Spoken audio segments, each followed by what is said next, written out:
Hey guys, welcome to Bud Lamb Talks, where with resources and stories we hope to encourage you to know, love, and enjoy God, to follow Him with your heart, and to love like Jesus.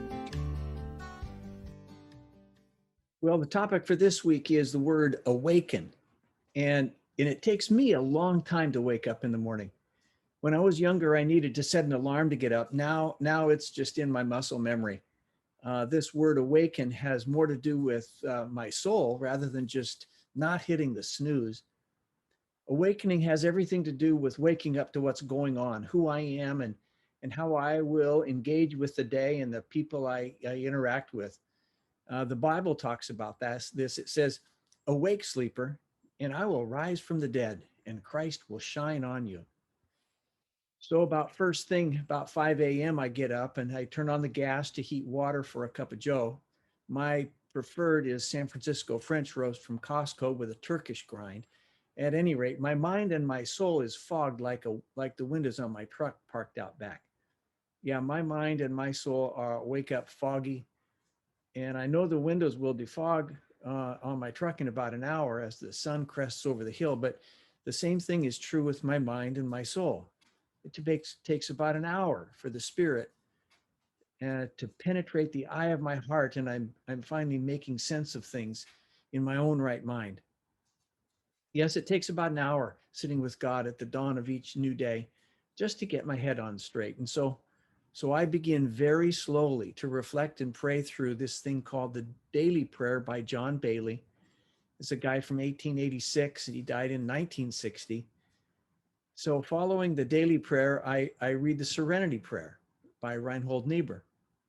And then very slowly and carefully, I read, and since I've memorized it now, 1 Corinthians 13, verses 4 through 8. And then I wrap it up with Ephesians 6:10 through 19. And that has to do with the spiritual battle that we're all involved in. And I do this as a desperate man. Lost, and I end up doing the work of who I am, of remembering who I am, and what I'm doing on this planet, and I'm honestly desperate every day. And all along, as I awaken with God, I pray, talk, or mumble, and put to voice my heart in partial little sentences and bits of thoughts and fragments of truth, those things that are some little inspired words of God that I've memorized, verses which I've laboriously memorized and scrambled into the meat locker of my soul. At times I find myself in a fierce spiritual battle, gripping and grunting it's almost like a fight to the death with the Prince of Darkness. And as I do that fighting, I become more proficient with the tools of spiritual war. At times I'm rolling with laughter, jotting thoughts in my journal, watching the dawn descend on the eucalyptus trees across the dell. This is truly the best part of my day when I awaken. By now, the last bit of coffee has grown cold.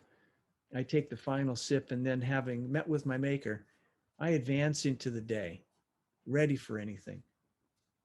And so pray. This is what I'd like you to pray with. Say, "Help me, Lord, awaken each day like this, God. You have a different way to peel back the dark and fix my heart on truth and remind me that you're in charge. Whatever it takes, I surrender again. Remind me to do my part in this, God. Amen." Well, that about wraps it up. Thanks for tuning in for today's podcast. Don't forget to subscribe and share it with a friend. And for more information about who we are and what we do, check us out at budlamb.com. So let's get after it now with all we've got. Take care.